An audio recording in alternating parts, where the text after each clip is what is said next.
شروع اللہ کے نام سے جو بڑا مہربان نہایت رحم والا ہے۔ اے چادر میں لپٹنے والے، رات کا تھوڑا حصہ چھوڑ کر باقی رات میں عبادت کے لیے کھڑے ہو جایا کرو۔ رات کا آدھا حصہ یا آدھے سے کچھ کم کر لو یا اس سے کچھ زیادہ کر لو اور قرآن کی تلاوت اطمینان سے صاف صاف کیا کرو۔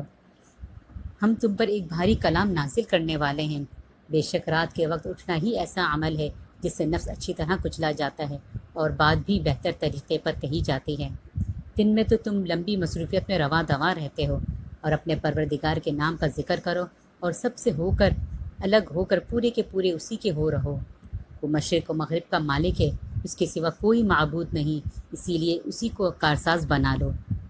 اور جو باتیں یہ کافر لوگ کہتے ہیں ان پر صبر سے کام لو اور خوبصورتی کے ساتھ ان سے کنارہ کر لو۔ اور تمہیں جٹلانے والے جو عیش و عشرت کے مالک بنے ہوئے ہیں ان کا معاملہ بھی مجھ پر چھوڑ دو اور انہیں تھوڑے دن اور مہلت دے دو۔ یقین جانو ہمارے پاس بڑی سخت بیڑیاں ہیں اور دہتی ہوئی آگ اور گلے میں پھنس جانے والا کھانا ہے اور دکھ دینے والا عذاب ہے۔ اس دن جب زمین اور پہاڑ لرز اٹھیں گے اور سارے پہاڑ ریت کے بکھرے ہوئے تودے بن کر رہ جائیں گے۔ جٹلانے والوں، یقین جانو ہم نے تمہارے پاس تم پر گواہ بننے والا ایک رسول ہی اسی طرح بھیجا ہے جیسے ہم نے فرعون کے پاس ایک رسول بھیجا تھا۔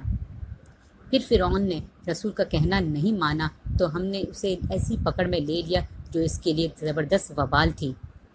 اگر تم بھی نہ مانے تو پھر اس دن سے کیسے بچو گے جو بچوں کو بوڑھا بنا دے گا اور جس سے آسمان پھٹ پڑے گا اور اللہ کے وعدے کو تو پورا ہو کر رہنا ہے۔ یہ ایک نصیحت کی بات ہے، اب جو چاہے اپنا پروردگار کی طرف جانے والا رستہ اختیار کر لے۔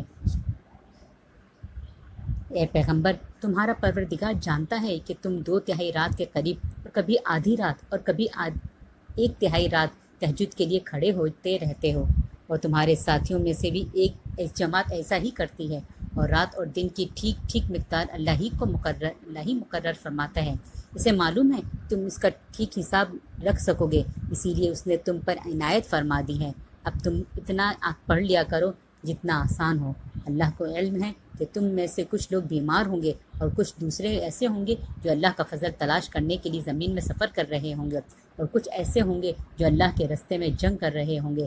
لہٰذا تم اس قرآن میں سے اتنا ہی پڑھ لیا کرو جتنا آسان ہو، اور نماز قائم کرو اور زکوٰۃ ادا کرو اور اللہ کو قرض دو، اچھا والا قرض، اور تم اپنے آپ کے لیے جو بھلائی بھی آگے بھیجو گے اسے اللہ کے پاس جا کر اسی طرح پاؤ گے، وہ کہیں بہتر حالت میں اور بڑے زبردست ثواب کی شکل میں موجود ہے۔ اور اللہ سے مغفرت مانگتے رہو، یقین رکھو کہ اللہ بہت بخشنے والا، بہت مہربان ہے۔ بے شک